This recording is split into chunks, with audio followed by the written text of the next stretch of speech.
Nii, jätkame eestikeelse piibli lugemisega.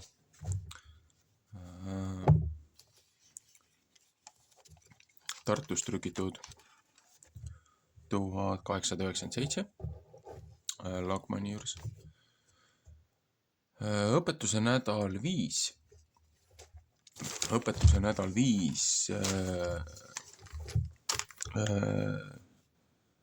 Prohvetite osa.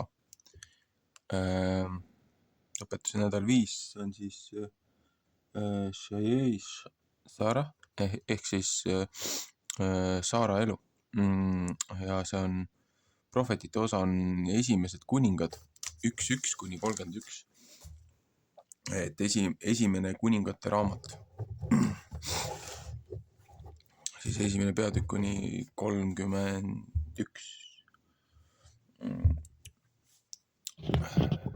Vähemalt nii nad väidavad. See on siis esimene kuningate raamat. Esimene peatükk, Taaveti iga.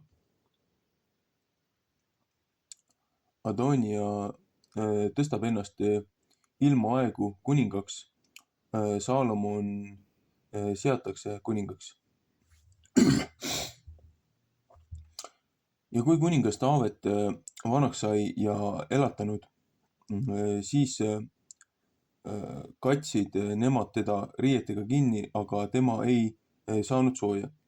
Siis ütlesid tema sulased temale: otsigu nemad mu isandale kuningale ühe tütarlapse, kes neitsist seisku kuninga ees ja olgu temal abiks ja magagu su süles, et mu isand kuningas sooja saaks. Ja nemad otsisid ühe ilusa tütarlapse kõigest Iisraeli rajast ja leidsid Abisagi Sunami linnast ja tõid teda kuninga juurde. Ja tütarlaps oli üpris väga ilus ja oli kuningale abiks ja teenis teda, aga kuningas ei elanud temaga mitte ühes. Ja Agiti poeg Adonia tõstis ennast suureks ja ütles: vaata, ma tahan kuningaks saada, ja saatis enesele vankrid ja rüütlid ja 50 meest, kes tema ees jooksid. Teise Samueli 3:4. Ja ta isa ei teadnud ja ta isa ei teinud temale meelehaigust oma eluajal, et ta oleks öelnud: mispärast teed sa nõnda, ja ta oli ka väga hea näoga ja ta ema oli teda ilmale toonud pärast Absalomi. Ja ta ajas oma asju Seruja poja Joabiga ja preestri Abiatariga. Ja nemad aitasid Adoniat tema poole hoides. Aga preester Saadok ja Joosada poeg Benaja ja prohvet Naatan ja Siimei ja Rei ja vägevad, kes Taavetil olid, ei olnud mitte Adonia seltsis. Ja kui Adonia puduloojusid ja veisid ja nuumaveisid tappis Soeleti kivi juures, mis Roogeli kaevu kõrvas on, siis kutsus ta kõik oma vennad, kuningapojad ja kõik Juuda mehed, kes kuninga sulased, aga ta ei kutsunud mitte prohvetit Naatanit ega Benajat, ei vägevaid ega oma venda Saalomoni.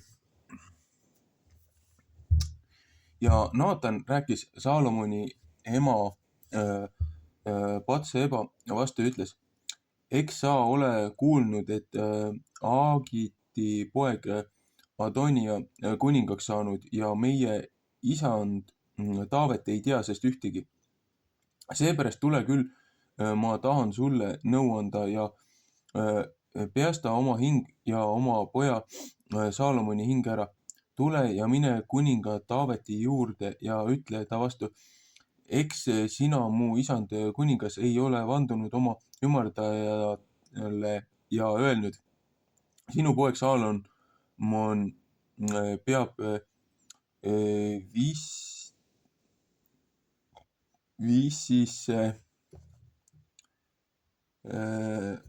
viisiste pärast mind kuningas olema ja tema peab mu aujärje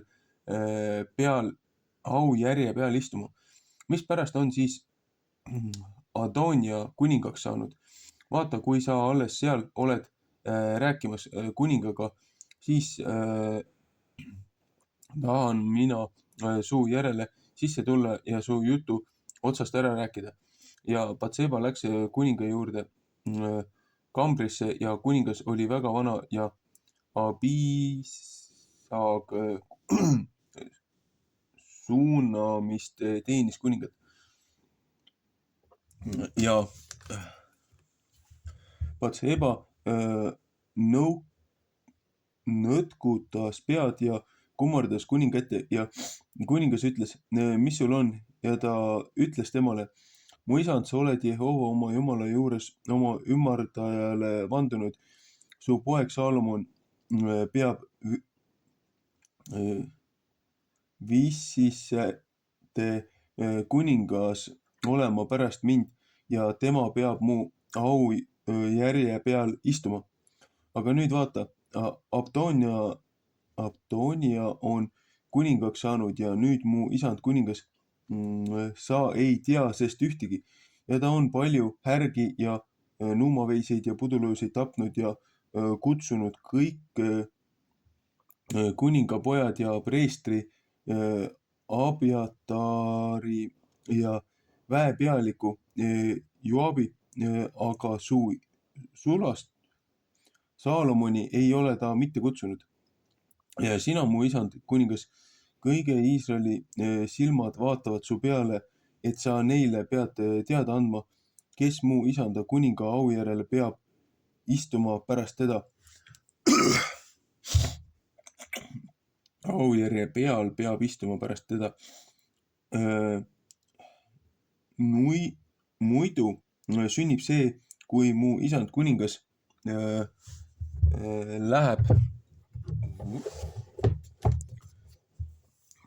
läheb magama oma vanematega, et mina ja mu poeg Saalomon peame suuntegijad olema.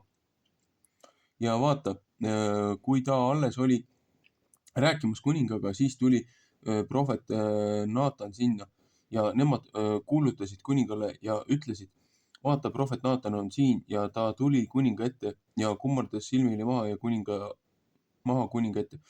Ja Naatan ütles, mu isand kuningas, oled sa ütelnud, Adonia peab pärast mind kuningas olema ja tema peab mu aujärje peal istuma, sest ta on täna alla läinud ja palju härgi ja nuumaveiseid ja pudulööseid tapnud ja kutsunud kõik kuninga pojad ja väepealikud ja preestrid Abiatari ja vaata, nemad on söömas ja joomas tema ees ja ütlevad, elagu kuningas Adonia, aga mind su sulast ja preestrid Sabokit ja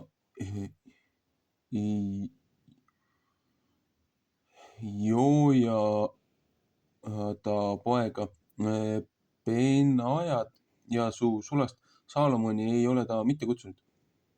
On see sinane asi mu isandast kuningast sündinud ja sa pole seda oma sulasele mitte teada andnud, kes mu isanda kuninga aujärjele peab istuma pärast teda.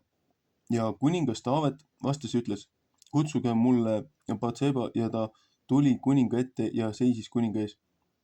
Ja kuningas vandus ja ütles, nii tõeste, kui Jehova elab, kes mu hingel kõigest ahastusest on päästnud. tõesti nõnda, kui ma Iisraeli Jumala Jehova juures sulle olen vandunud ja öelnud, su poeg Saalomon peab vissiste kuningas olema pärast mind ja tema peab istuma mu aujärje peal muu asemel. tõesti, nõnda tahan ma tänapäev teha.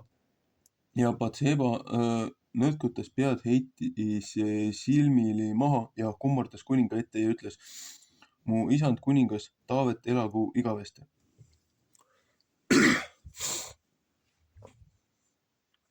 No, miks on see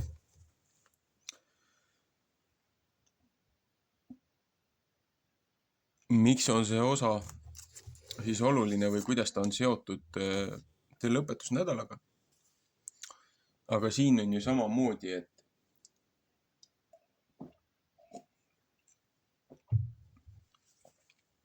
et ühed on oma peas otsustanud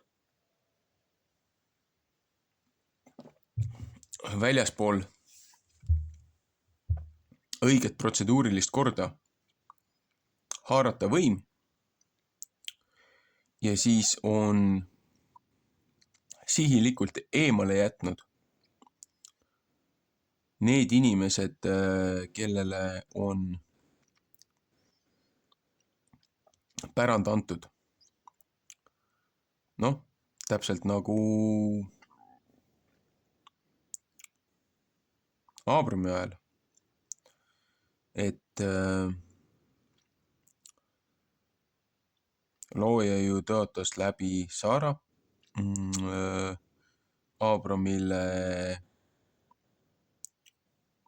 pärandi, aga et ka see siis nii-öelda Egiptuse vaarao tütar, see, kes nii-öelda orjatariks neile kaasa anti või teenriks, et ka selle läbi lapsed, et need saavad küll vägevaks, aga need ei saa tema pärandiõigust.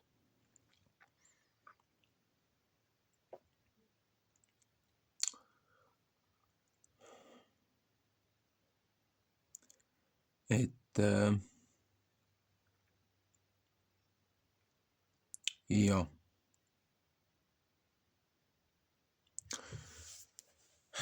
meil ju täna toimub Eestis sama asi.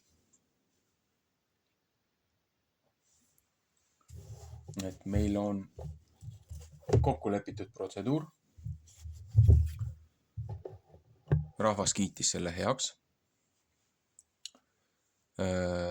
Kuidas me valime endale järgmised liidrid, juhid, mitte ülemad, mitte kuningad, mitte orjapidajad, aga endi keskilt kõige targemad, kõige kvalifitseerumad,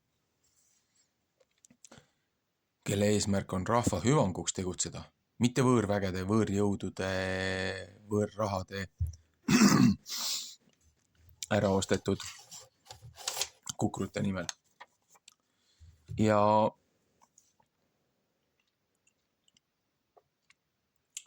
seda korda rikuti. Väga ammu tegelikult.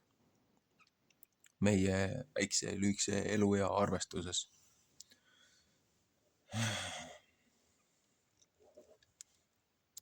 Aga kõige tõsisem rahvareetmine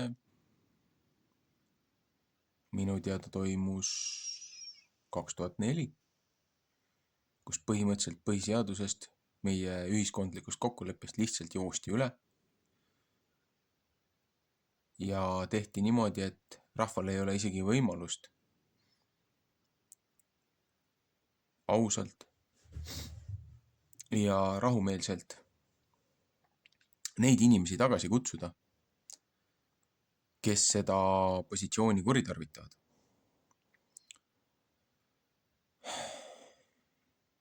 Seepärast, et meil on kallutatud ebaausad kohtunikud, ebaausad juhid, ebaausad õpetajad.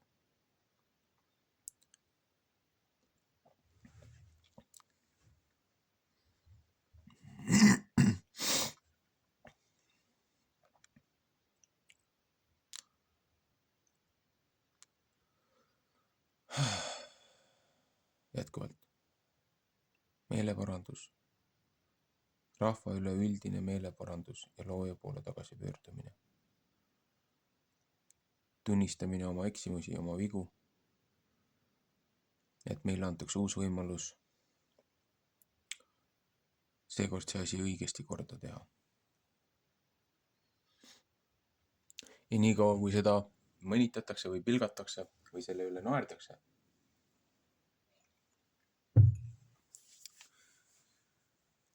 see tsirkuse rong liigub edasi.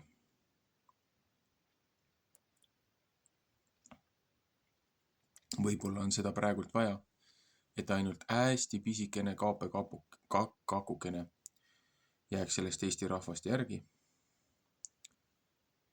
kellel on need põhiväärtused ja alusväärtused paigas, mis on muidugi iseenesest väga kurb. Et kui ainult käpu täis, siit pääseb.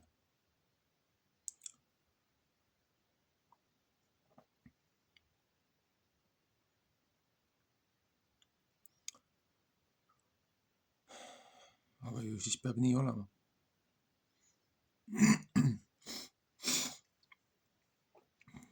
Vägivaldset riigipööret ei tasu teha, ei tohi teha. Selles mõttes tuleme ühe sõna juurde tagasi. Inimesed kasutavad nii kergekäeliselt seda revolutsioon. Kas nad teavad, mida tegelikult revolutsioon tähendab? Revolutsioon tähendab, et see asi käib edasi ja edasi ja edasi. Revolutsioon on ju läbi kukkunud riigipööre.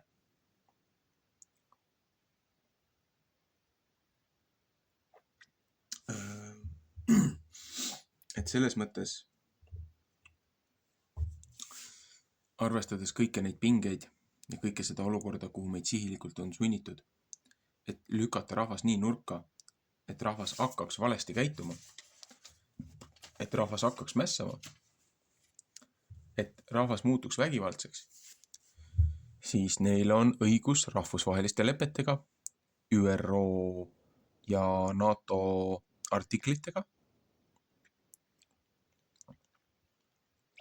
võõrväed Eesti rahvale peale saata, Eesti rahvas maha suruda ja veel hullemat pukki panna kui täna.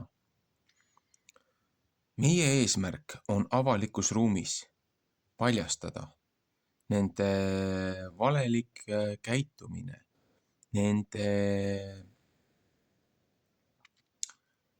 nende kahepalgelisus, tuua esile, tuua nad luubi alla nagu sibelgad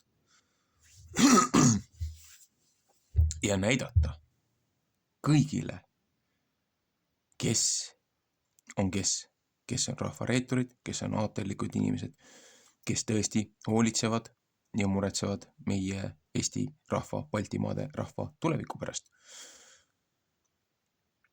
Ja siit tuleb mõlemalt poolt, tuleb neid, igalt poolt leerist tuleb neid välja. Et võib-olla mõned on lihtsalt, nad on eksiteele viidud, aga nad ise tahavad omast arust, mitte omast arust, aga nad ise tahavadki õiget asja. Aga nad on lihtsalt valesse leeri muditud ja paisatud. Aga kui nad saaksid sellest vaimsest lukust välja ja näeksid ka suuremat pilti, suuremat plaani, võib-olla tunnistaksid oma eksimusi, mitte võib-olla, aga kindlasti. Et kui nad tunnistaksid oma eksimusi, siis neil on ju võimalus teha uuesti valik. Keda nad täna teenida tahavad? Kas loojat või iseennast? Või siis hullemal juhul saatanakest, kes meid endaga kaasa kisub. Seepärast see koht, mis on tema jaoks ette valmistatud. See ei ole meile mõeldud. Aga kui me jätkame tema mahinatsioonidega kaasa minemist ja enda korrumpeerumist, siis me oleme tahes-tahtmata sinna teel. Et see ei ole küll meile määratud, see karistus, aga kui me sellest kuriteost osa võtame, siis lõpptulemust ei ole raske nagu ette kujutada. Ühesõnaga, meeldivat hingamispäeva. Palun vaadake omal käel Uute Testamenti, palun vaadake Vana Testamenti. Jätkuvalt piibliserveri lingi lisan videole juurde huviliste jaoks. Järk-järgult täidan seda. Toon sinna täiendavaid materjale keskkondvestlemiseks, suhtlemiseks, arutamiseks.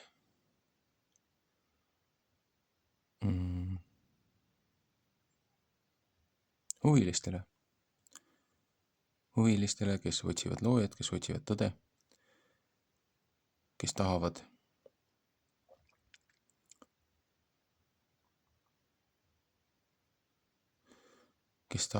et meie maal, meie tulevastel generatsioonidel oleks rahu, oleks vabadus ja oleks jätkusuutlikkus.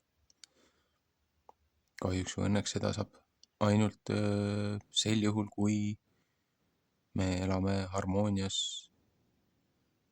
maaomaniku tahtega.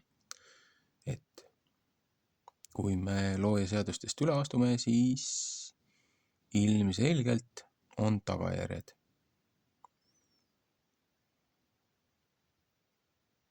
Ühesõnaga,